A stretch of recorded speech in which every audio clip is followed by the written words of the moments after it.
Hello, dear listeners, whoever is listening to this in the near future. I'm Solomon, and I'm here with Sarah Glyszon.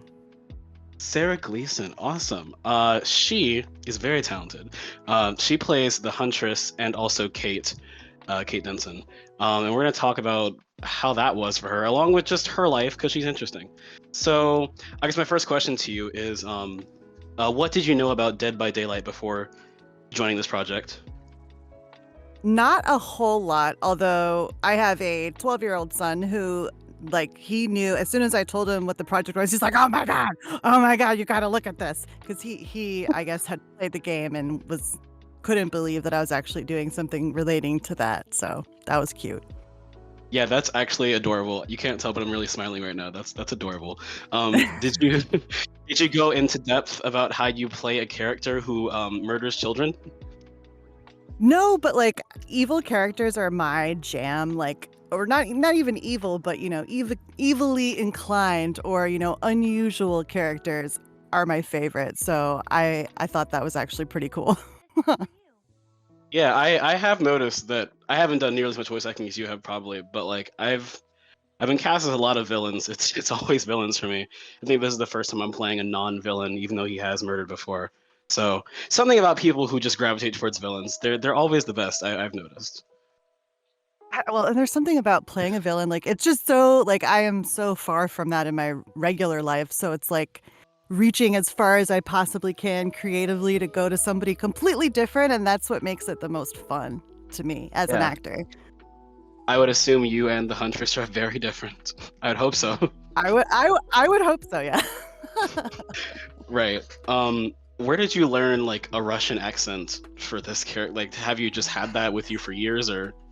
It's kind of a funny story actually. I used to play, unfortunately, and don't anymore. Not for lack of wanting, but lack of having a DM. I used to play D&D, and I never had a Russian character. But one of the things that we would do at my regular game is we would just speak to each other in these weird, like Slavic, Romanian, Russian-y types of accents, just for fun. And somehow, like, I was like, you know what? I think I can do this. Let me look at some Russian people on YouTube and like let me actually research what this sounds like. And I'm like, yeah, that's what I've been doing in D&D. Holy shit. Oh yeah. I mean, it happens. Ha- that is quite interesting. D&D is a very, I think D&D is a very good gateway drug into acting. Oh yeah, definitely. Definitely. And I think voice acting especially has a lot of my fellow D&D nerds out there. Definitely. Um, God, I had a question. I totally zoned out. Um, so have you done acting like prior to like what is your relationship with acting and voice acting? Like, is it new for you? Have you been doing it for 70 years? Like, what's that for you? Sure. Well, acting in general, I've been acting since I was like literally 5 years old. My first ever production was this horrible musical rendition of Snow White. It was absolutely terrible. Yeah, that sounds pretty bad. Like it should never have been put to music. But I loved it from then on, and I was a theater major in college. Most of my experience up until a couple of years ago was with theater, and then I'd always thought about voiceover as maybe an option, but I just kind of assumed that the technical side would not, I didn't know I could just go out and get the equipment because 10 years ago it was a lot more difficult than it is right now to get into Yeah. it. And then COVID happened, and I'm like, you know what? I'm not doing anything with my life right now. So now is the perfect time to try to get into voice acting like I've wanted to for a while. So, Yeah, I've heard that a lot. I think I think actually you're the third person who I've interviewed who's like, yeah, COVID, let's yeah, might as yeah. well. I mean, myself Yeah. included. So, um, yeah, I mean, very, very valid. What about acting in theater do you like a lot? What drives you towards it?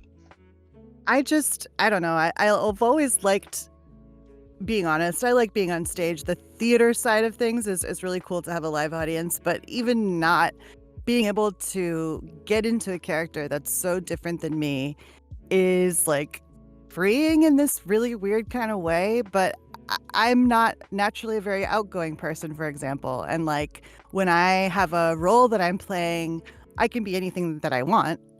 I'm not, pushed back or held back by my own, lack of social skills, if it were. So I feel like Yeah. acting is a way for me to get to be aligned that I'm not in real life, and I think that's so cool.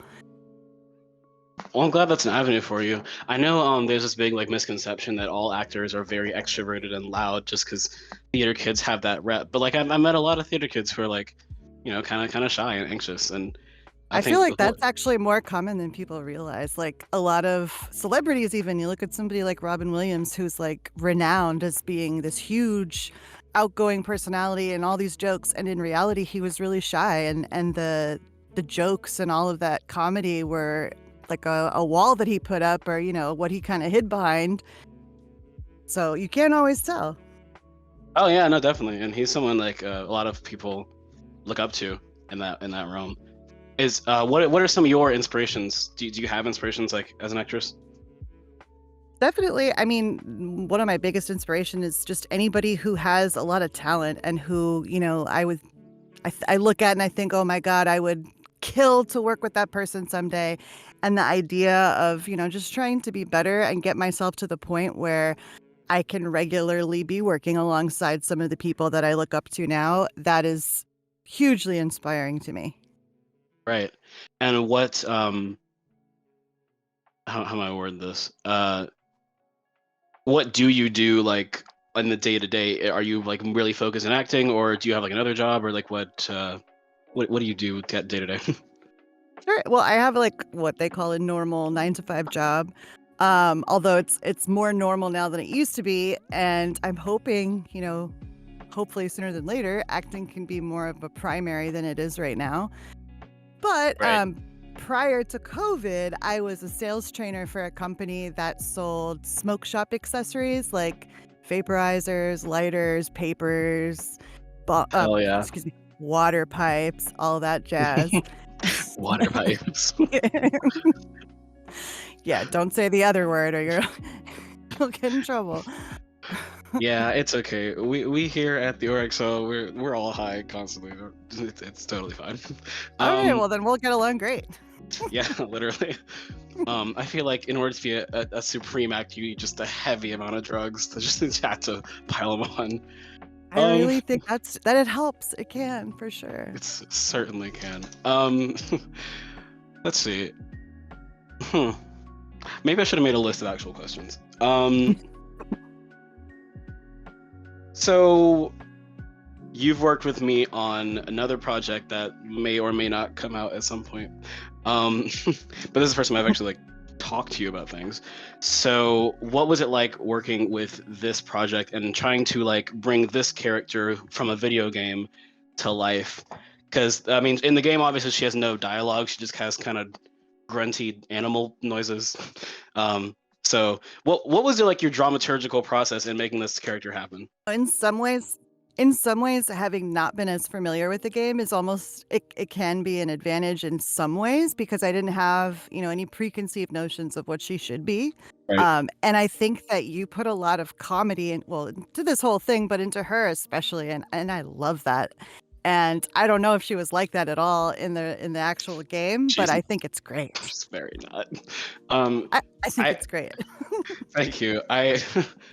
So with all these characters, they're all like horrific serial killer monster people, and I was just like, man, I don't want Huntress to be that. Like, she literally is that, but I feel like just give her a break. What if she went into the music industry? I know you haven't listened to episode 4 yet, but it's basically done edited, and your part is just really funny. I just want to commend you for your acting skills there because the line deliveries were great and it all comes together well, and it's a good like comedic end to the episode. So good on you for that. Hey. Do you find yourself being drawn more towards like comedic roles or dramatic roles when it comes to like the villains you may play? I think both. I think that I'm better at comedy than I kind of knew that I was now that I'm getting more into stuff.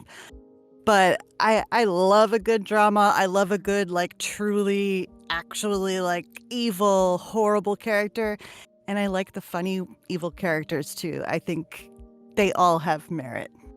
Yeah, they're all valid. What can you name any like specifics of like a role you had recently or maybe a while ago that you really loved playing?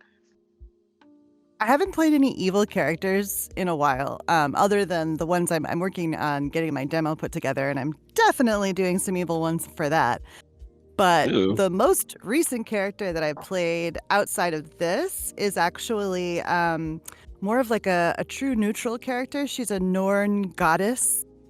And Okay. but it was still different. You know, there was some authority in her that was fun to play. Nice. So I guess you're like not a well, I don't know if it's gonna sound shady, but I don't want it to sound shady.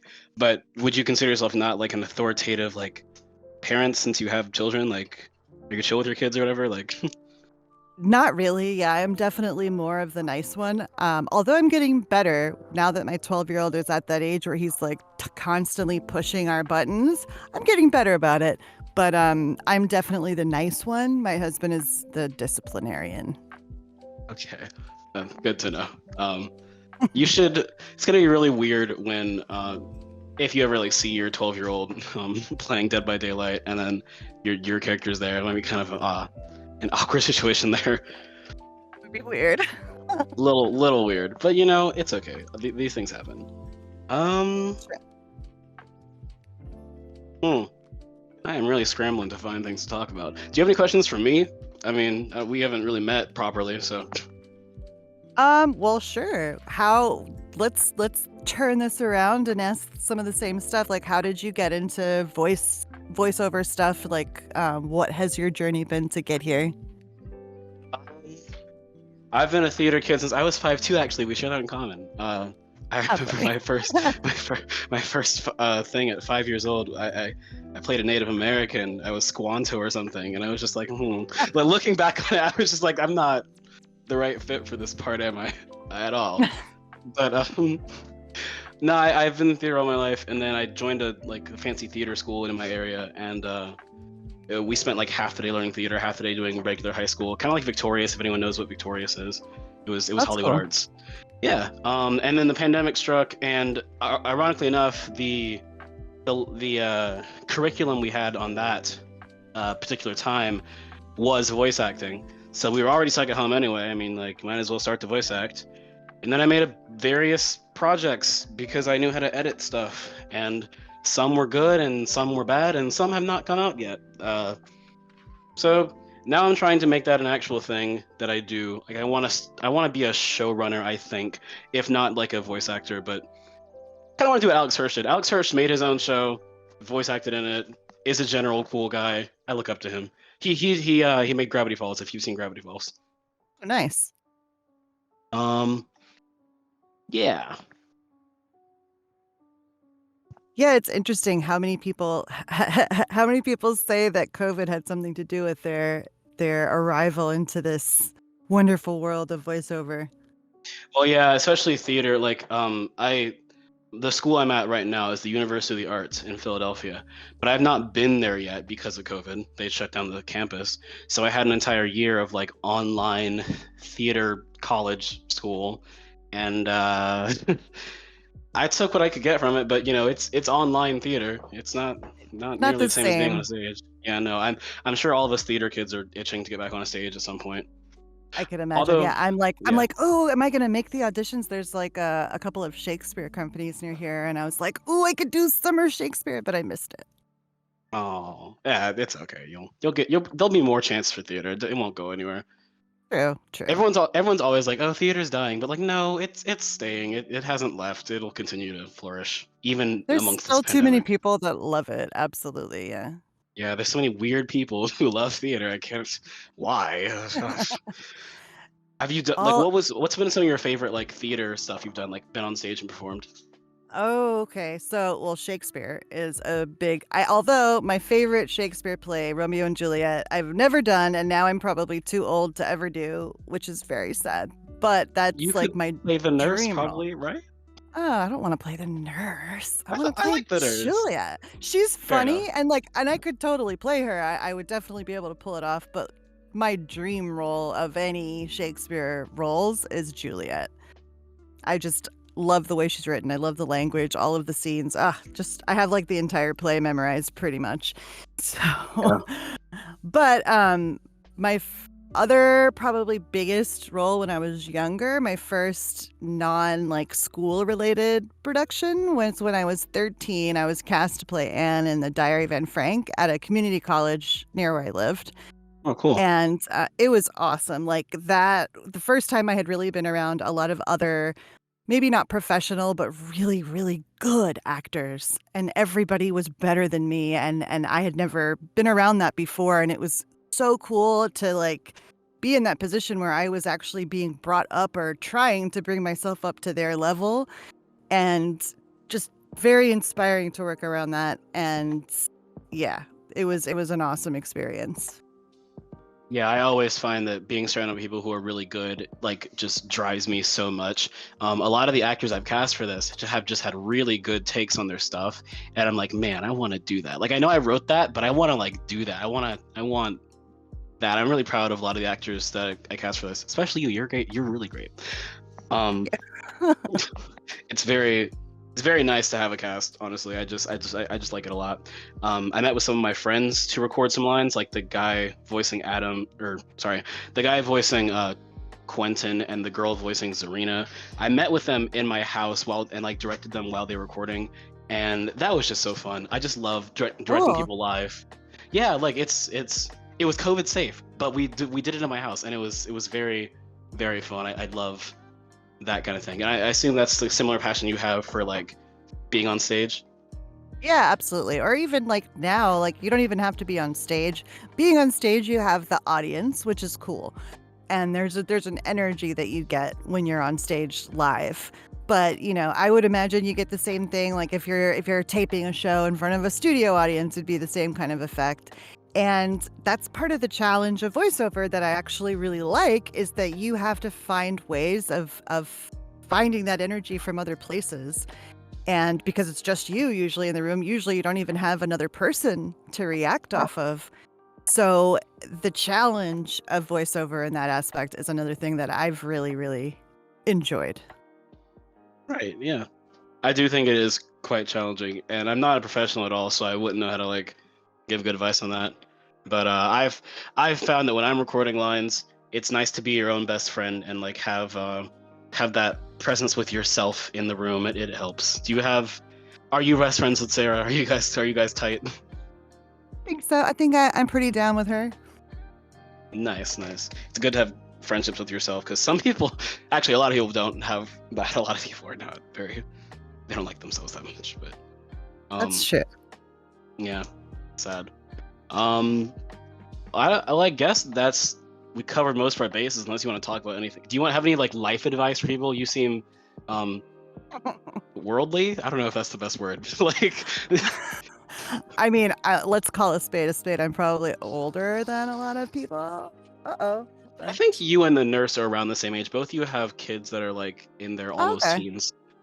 Well, my oldest kid is about to turn 22, which is crazy. Never mind. Oh, okay. He's older than I am.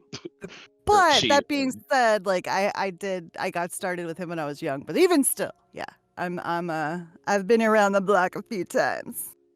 Well, since you've been around the block a few times, do you have any advice for anyone listening? I'm not sure who's gonna be listening to this, but just, life advice, voice acting advice, mother advice if you want to. Well, sure.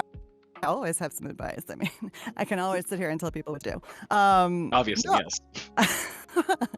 I would just honestly, like, this kind of applies to voice acting and to regular life. Just follow your passions, and if you're doing something with your life and you're not passionate about it and you don't really love it, keep doing what you got to do to pay the bills. Everybody has to, but look for that thing that gives you joy. And that's what acting is. I think all of us that keep doing this and because let's face it, there's a lot of negativity in acting. There's a lot of, rejection. And there's a lot of obstacles that you have to go through if you have a chance of actually, being successful, and it's hard. And if you don't really love it and you don't really want it, you're probably not going to get it, and the same thing applies with anything, not just acting, but that would be my biggest note for anyone listening is don't let anybody stop you from doing what you really, really love. Right. Definitely. I 100% agree with that. I totally forgot. The original voice actress for the Huntress had to leave for personal reasons. So you stepped in. I was like, "Hey, please help me," and you did. And I just really want to commend you for that. I want to be like, everyone, if you're at home, just give a small round of applause for Sarah for stepping in when we needed that role. Yay, go you! It's been really good talking to you, and thank you so much. No problemo. Or should I say, I don't have any problem with helping. You should not say that. Thank you so much, Sarah.